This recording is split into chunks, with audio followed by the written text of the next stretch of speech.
WhatsApp guys, welcome back once again. So दोस्तों, आज की कहानी जो एक्सप्लेन करने जा रहे हैं उसका नाम है द रोबोट। दोस्तों, इस कहानी में हमें वो समय दिखाया गया है कि कई हिस्सों में पानी भर चुका है और इसकी वजह है बढ़ती हुई ग्लोबल वार्मिंग, और इसी की वजह से बर्फ़ पिघलकर पानी बन चुकी है। और हमें फ्यूचर का समय दिखाया जाता है जहां पर हर देश की गवर्नमेंट कुछ रोबोट्स बना रही है जो कि हूबहू इंसान की तरह है। वो रोबोट इसलिए बना रही है क्योंकि रोबोट्स नेचुरल रिसोर्सेज को यूज़ नहीं करते जैसे कि हम इंसान करते हैं। अब दोस्तों, कहानी शुरू होती है और हम एलन नाम के प्रोफेसर को देखते हैं जो तेज़ी से घटती हुई आबादी के बारे में सबको बता रहे थे। वो अपना बनाया हुआ एक रोबोट भी दिखाते हैं जो कि दिखने में एक आम इंसान की तरह ही होता है। वो हर चीज़ को कर सकता है, लेकिन दोस्तों वो पूरी तरह से इंसान नहीं बन सकता क्योंकि उसके अंदर किसी भी तरह की भावना नहीं है। वो किसी को प्यार नहीं कर सकता, उसके अंदर कोई भी इमोशन नहीं है जैसे कि अपना चिट्ठी पहले था। इसके बाद वो बताते हैं कि मैं कुछ ही दिनों में एक ऐसा रोबोट बनाने वाला हूँ जो कि इंसान की कमी को पूरा कर सकता है। वो आपसे बहुत प्यार करेगा बिना किसी वजह के, और ये रोबोट एक छोटे बच्चे के रूप में होगा। अब ये सुनकर वहाँ बैठी एक औरत उनसे पूछती है कि इसकी क्या गारंटी है कि वो इंसान भी उससे उतना ही प्यार करेगा जितना वो रोबोट उससे करेगा। तो प्रोफेसर एलन इसका जवाब देते हुए कहते हैं कि जब गॉड ने दुनिया में पहला इंसान एडम को पृथ्वी पर भेजा था तो गॉड ने भी क्या यही सोचा था जो तुम सोच रही हो। अब सीन यहाँ से कट होता और हम उसी कंपनी में काम करने वाले हेनरी नाम के एम्प्लॉय को देखते हैं। उसके साथ उसकी बीवी मोनिका भी होती है। वो दोनों अपने बीमार बेटे मार्टिन को देखने आए थे जो कि एक स्लीपिंग चैम्बर जैसी जगह पर सोया हुआ था जो असल में एक कोमा की तरह काम करता है। इस चैम्बर में इंसान की सारी चीज़ें स्लो हो जाती है और वो समय से बहुत पीछे चलने लगता है। बेसिकली दोस्तों, ऐसी चीज़ें आपने देखा होगा कि स्पेस में ट्रैवल करने के लिए यूज़ की जाती है ताकि उनकी उम्र ना बढ़े। अब ये दोनों चाहते हैं कि उनका बेटा जल्दी से ठीक हो जाए, लेकिन डॉक्टर बताते हैं कि ऐसा पॉसिबल नहीं है। अब यहाँ से सीन शिफ्ट होता है और प्रोफेसर एलन अपने लोगों के साथ लैब आते हैं। उन्होंने एक रोबोट फाइनली बना लिया था जो कि अब इंसान की तरह उन्हीं से प्यार कर सकता था, उन्हें फील कर सकता था।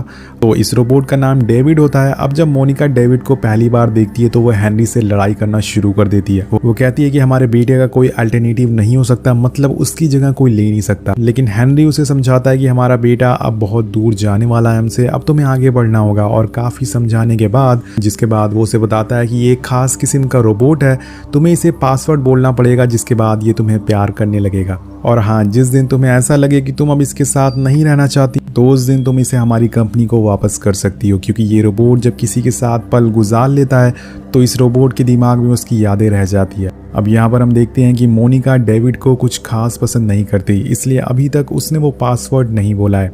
वो उसे दूर भागने की कोशिश करती है, लेकिन डेविड बार बार उसके सामने आ जाता है। वो चाहता था कि उससे बातें करे, लेकिन मोनिका इस बात से बार बार इरिटेट हो रही थी। लेकिन दोस्तों, एक दिन डाइनिंग टेबल पर मोनिका खाना खा रही थी और डेविड उसकी सेम नकल करता है और ये देखकर वो तेज तेज हंसने लगती है और यहाँ से उनकी दोस्ती की शुरुआत हो जाती है। अब धीरे धीरे कुछ दिन बीत जाते हैं और मोनिका को भी उसकी आदत लग चुकी थी। वो डेविड को अपने बेटे मार्टिन के रूप में देखने लगी थी।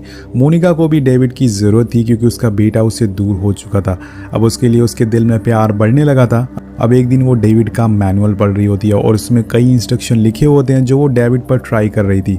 वो कई वर्ड्स डेविड के सामने बोलती है और तभी डेविड पहली बार उसे मॉमी बुलाता है, जिसे सुन के मोनिका को मार्टिन की याद आ जाती है और वो रोने लगती है और ये देखकर डेविड उसे गले से लगा लेता है। अब एक दिन जब मोनिका किसी पार्टी में जा रही होती है तो डेविड उसे आके पूछता है कि मॉमी क्या आप मर जाओगी? तो वो कहती है हाँ, मैं शायद 50 साल या फिर उससे कम समय में मर जाऊं, क्योंकि हर इंसान एक ना एक दिन मर जाता है। अब ये सुनने के बाद डेविड उससे बोलता है कि मॉमी आई लव यू, काश आप हमेशा जिंदा रहती। और ये सुनकर मोनिका इमोशनल हो जाती है। इसके बाद वो उसे अपने बेटे का एक टेडी देती है जो असल में एक रोबोट था जिसके जरिए वो इंसानों से बात कर सकता है।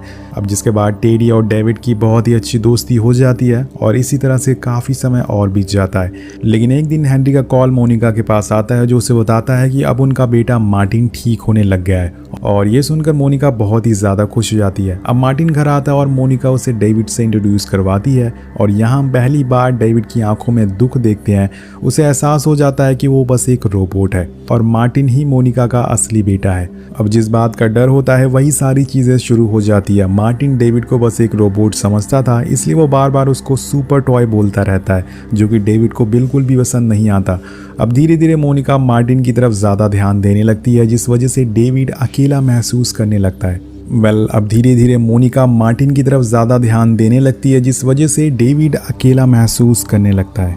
एक दिन अब सारे लोग खाना खा रहे होते हैं और मार्टिन डेविड को चिढ़ाने के चक्कर में जल्दी जल्दी खाना खाने लगता है और ये देखकर डेविड भी खाना खाने लगता है, जिसके चक्कर में उसके अंदर एक खराबी आ जाती है जिससे कि उसकी शक्ल अजीब सी हो जाती है। अब वो लोग उसे फ़ौरन लैब ले जाते हैं और उसे ठीक कर दिया जाता है, लेकिन यहाँ पर मार्टिन डेविड को अपनी माँ के करीब देखकर उसे भी जेलस फील होने लगता है।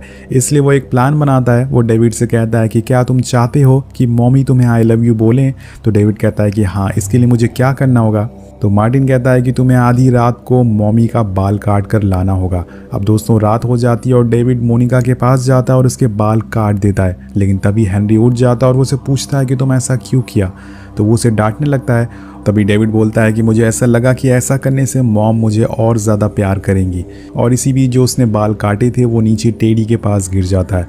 अब सीन कट होता है और यहाँ मार्टिन और उसके सारे दोस्तों को पूल में एंजॉय करते हुए देखते हैं और वहाँ पर डेविड भी मौजूद होता है। उसके दोस्त डेविड का मजाक उड़ाते हैं और वो एक चाकू से डेविड के हाथ में छेद करना शुरू कर देते हैं, जिससे कि उन्हें पता चल सके कि आखिर रोबोट के अंदर क्या होता है। लेकिन डेविड डर के मारे मार्टिन को पकड़ लेता है और इसी बीच उसका पैर फिसल जाता है और वो दोनों पानी में गिर जाते हैं। और मार्टिन भी उसके साथ ही होता है। अब सारे लोग फौरन नीचे जाते हैं और मार्टिन को छुड़ाने की कोशिश करते हैं, लेकिन डेविड उसे इतनी ज़ोर से पकड़ रखा होता है कि वो उसे छुड़ा नहीं पाते। लेकिन काफ़ी कोशिशों के बाद फाइनली वो लोग मार्टिन की जान बचाकर ऊपर ले आते हैं और मार्टिन की जान जाते जाते बची थी। अब इस हादसे के बाद हेनरी डिसाइड करता है कि अब वो डेविड को कंपनी को वापस कर देगा, क्योंकि अब उसका बेटा ठीक हो चुका है और डेविड किसी को कभी भी चोट पहुंचा सकता है। अब अगले दिन मोनिका डेविड के रूम में आती है और देखती है कि उसने कुछ पेंटिंग्स बनाई है जिसमें बहुत अच्छी अच्छी बातें लिखी होती है, और ये सब पढ़कर मोनिका इमोशनल हो जाती है और डेविड से पूछती है कि कल मैं, तुम और टेडी यहाँ से दूर कहीं ड्राइव पर चलेंगे, क्या तुम मेरे साथ चलोगे? और ये सुनकर डेविड बहुत ही खुश हो जाता है, क्योंकि अब उसे अपनी मॉम के साथ कुछ समय बिताने को मिलेगा। अगले दिन वो उसे अपने साथ जंगल में ले जाती है और डेविड से कहती है कि मुझे अब जाना होगा। उसका प्लान डेविड को यहाँ पर अकेले छोड़ने का था, और जब डेविड ये सुनता है तो वो रोने लगता है और कहता है कि मॉम प्लीज़ मुझे छोड़कर मत जाओ, मैं अब किसी को भी चोट नहीं पहुंचाऊंगा, मैं मार्टिन को भी चोट नहीं पहुंचाऊंगा और ना ही मैं आपके बाल को काटूंगा, मुझे हर चीज़ के लिए माफ़ कर दो। लेकिन मोनिका कहती है कि अगर मैं तुम्हें ले गई तो कंपनी वाले तुम्हें डिसमेंटल कर देंगे और उसे छोड़कर जाने लगती है। लेकिन डेविड उसे बहुत रोकता है और कहता है कि मॉम प्लीज़ मत जाओ, लेकिन मोनिका उसकी बात नहीं सुनती है और वहाँ से जाने लगती है। तब वो कहता है कि अगर मैं पैनिको की तरह एक इंसान बन जाऊं तो क्या आप मुझे अपने साथ रखोगी? दरअसल दोस्तों कुछ दिनों पहले मोनिका ने डेविड को एक कहानी सुनाई थी जिसमें एक नीली परी ने एक पपी को इंसान बना दिया था। अब डेविड को भी यही लगता है कि अगर उसने नीली परी को ढूंढ लिया तो वो इंसान बन जाएगा, लेकिन मोनिका उसे समझाती है कि वो बस एक कहानी थी, असल में ऐसा कुछ नहीं होता। और फिर मोनिका कार में बैठ जाती है और वो डेविड को इतने बड़े जंगल में अकेले छोड़कर चली जाती है। अब डेविड का एक ही मकसद था, उसे लगता है कि अगर उसने नीली परी को ढूंढ लिया तो वो उसे इंसान बना देगी और फिर वो अपनी मॉम के पास जा पाएगा। इसलिए वो उसकी खोज में निकल जाता है और थोड़ी दूर जाने के बाद उसे ढेर सारे रोबोट्स मिलते हैं जो कि अनरजिस्टर्ड रोबोट होते हैं। वो सभी में कुछ ना कुछ खराबी होती है। अब ये सभी रोबोट पहले के होते हैं, लेकिन डेविड इन सब से एडवांस था। अब वो कुछ और समझ पाता कि तभी वहाँ पर पेट्रोलिंग पुलिस आ जाती है और सभी अनरजिस्टर्ड रोबोट को पकड़ने लगती है। ये पुलिस उन्हें पकड़कर डिस्ट्रॉय कर देती है, क्योंकि ये सभी रोबोट अपने मालिक से या फिर जहाँ भी ये काम करते थे वहाँ से भाग कर आए हुए थे। और ये सभी रोबोट पुलिस से बचकर तो निकल जाते हैं, लेकिन इन्हें एक और ग्रुप पकड़ लेता है जिसका नाम होता है फ्लैश फेयर। ये एक इंसानों का ग्रुप होता है और जो कि रोबोट को पकड़कर उन्हें मार देते हैं। और इस ग्रुप को लगता है कि धरती पर रोबोट की संख्या ज़्यादा होती जा रही है, इसलिए उन्हें ख़त्म करना ज़रूरी है। और यही फ्लैश फेयर ग्रुप डेविड और जो नाम के रोबोट को पकड़ लेता है। अब दोस्तों यहाँ पर जो नाम का रोबोट होता है वो भी भागा हुआ रोबोट होता है, जो कि एक सेक्स वर्कर होता है, लेकिन उसके ऊपर एक मर्डर का झूठा केस होता है, इसलिए वो अपनी जान बचाकर भाग रहा था। और फाइनली इन दोनों को पकड़कर एक स्टेडियम में लाया जाता है जहाँ पर इन्हें मारने की तैयारी शुरू हो जाती है। लेकिन सारे लोग जब डेविड को देखते हैं तो उन्हें वो एक बच्चा लगता है और सभी लोग उसका विरोध करने लगते हैं। और इसी का फ़ायदा उठाकर जो और डेविड दोनों वहाँ से भाग जाते हैं, जिसके बाद उन दोनों में काफ़ी बातें होती है, जिसमें डेविड उसे बताता है कि मैं अपनी मॉम के पास जाना चाहता हूँ क्योंकि मैं उनसे बहुत ही प्यार करता हूँ, लेकिन ऐसा तभी पॉसिबल हो पाएगा जब मैं एक इंसान बन सकूँ, और ये सिर्फ नीली परी कर सकती है। अब ये सुनने के बाद जो उसे शहर के बीच में ले जाता है, जो कि एक डॉक्टर से मिलवाता है। दरअसल दोस्तों ये एक तरह का सर्च इंजन होता है, जैसे कि हम आज के टाइम पे गूगल को यूज़ करते हैं, जो किसी भी सवाल का जवाब दे सकता है। और डेविड उसे पूछता है कि क्या आपको पता है कि मैं एक इंसान कैसे बन सकता हूँ? तो वो डॉक्टर कहता है कि ऐसा सिर्फ प्रोफेसर एलन ही कर सकते हैं, क्योंकि उन्हें ही पता है कि एक मशीन को इंसान कैसे बना सकते हैं। और आपको याद ही होगा कि प्रोफेसर एलन वही इंसान है जिन्होंने डेविड को भी बनाया है, जिन्हें हमने मूवी की शुरुआत में देखा था। अब वो जो से पूछता है कि क्या तुम्हें पता है कि प्रोफेसर कहाँ मिलेंगे, तो वो कहता है कि हाँ, मैनहट्टन में, लेकिन वो अभी पूरा पानी के नीचे डूबा हुआ है और इसकी वजह है ग्लोबल वार्मिंग, जैसे कि हम सभी जानते हैं। इसलिए हमें वहाँ हेलीकॉप्टर से जाना होगा। अब जो एक पुलिस का हेलीकॉप्टर चुराता है, जो कि असल में काफ़ी एडवांस होता है, ये पानी और हवा दोनों जगह चल सकता था। अब वो लोग उसे लेके अपनी मंजिल की तरफ निकल जाते हैं और रास्ते में हम मैनहट्टन सिटी को देखते हैं जो पूरी तरह से पानी में डूबी हुई थी। अब यहाँ पर एक भी इंसान जिंदा नहीं होता है। अब वो दोनों एक बिल्डिंग के पास पहुँचते हैं और फाइनली उसके अंदर जाते हैं, लेकिन वहाँ पर डेविड को अपने ही जैसा एक लड़का मिलता है जो खुद को डेविड बता रहा था। और ये सुनकर डेविड कहता है कि असली डेविड वो है और वो उसे गुस्से में तोड़ देता है। इसी बीच हम प्रोफेसर एलन को देखते हैं जो डेविड को देखकर बहुत ही खुश होते हैं और उसे पूछते हैं कि तुम इतने दिन कहाँ थे। तो डेविड उनसे पूछता है कि मुझे एक इंसान बनना है, कि क्या आप मुझे इंसान बना सकते हो। तो प्रोफेसर कहते हैं कि तुम दुनिया के पहले ऐसे रोबोट हो जो कि इंसान की तरह ही प्यार और फील कर सकता है, तुम्हें इंसान बनने की कोई ज़रूरत नहीं है। डेविड बोलता है कि मुझे नीली परी से मिलना है, आप मुझे उससे मिलवा दो। तो प्रोफेसर बताते हैं कि नीली परी जैसा कुछ नहीं होता, वो बस एक किताबों में है और ये बस इंसान का बनाया हुआ एक मिथ है। अब वो जाते जाते उससे कहते हैं कि क्या तुम अपने असली माँ बाप से मिलना चाहोगे। यहाँ हमें पता चलता है कि एक्चुअल में दोस्तों डेविड प्रोफेसर का ही बेटा होता है, लेकिन किसी कारण उसकी मौत हो गई थी।